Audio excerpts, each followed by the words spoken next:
इस news के sponsor है यशपिन therapy end हिजामा centre, Jamiat उलमा hospital, रहमतबी टेकडी, नियर पासपोर्ट ऑफिस, सोलापूर। दक्षिण सोलापूर तालुक्यातील निंबर्गी येथील इंदिरानगर येथे एक धक्कादायक आणि थरारक घटना समोर आली आहे। कौटुंबिक वादातून आणि दारूच्या नशेत लहान भावाने आपल्याच सख्या विवाहित मोठ्या भावाची दगड आणि जाते डोक्यात घालून निर्गुण हत्या केली आहे। या घटनेमुळे संपूर्ण दक्षिण सोलापूर परिसरात प्रचंड खळबळ उडाली आहे।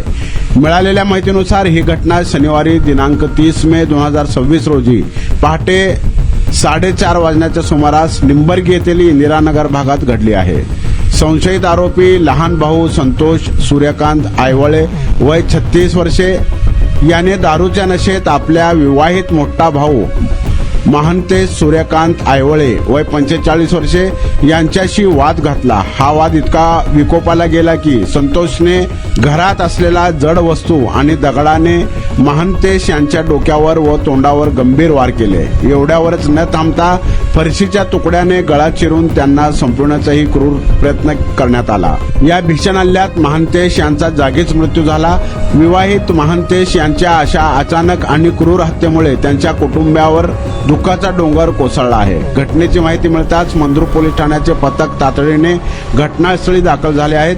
पोलिसांनी रक्ताच्या थरोळ्यात पडलेला महंतेश यांचा मृतदेह ताब्यात घेतला। पंचनामा केल्यानंतर मृतदेह शवछेदनासाठी मंद्रुप येथील ग्रामीण रुग्णालयात पाठवण्यात आला आहे। गुन्हा केल्यानंतर पळून जाण्याच्या तयारीत असलेल्या संशयित आरोपी संतोष आयवळे याला मंद्रुप पोलिसांनी तात्काळ बेड्या ठोकल्या आहेत।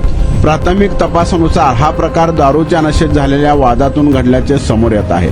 या घटनेचा पुढील तपास मंद्रुप पोलीस ठाण्याचे वरिष्ठ पोलीस निरीक्षक शंकर पटवारी आणि पोलीस उपनिरीक्षक राज डांगे यांच्या मार्गदर्शनाखाली मंद्रुप पोलीस करत आहेत। नारायण घंटे, लोकप्रधान न्यूज, दक्षिण सोलापूर, इंदिरानगर, निंबर्गी।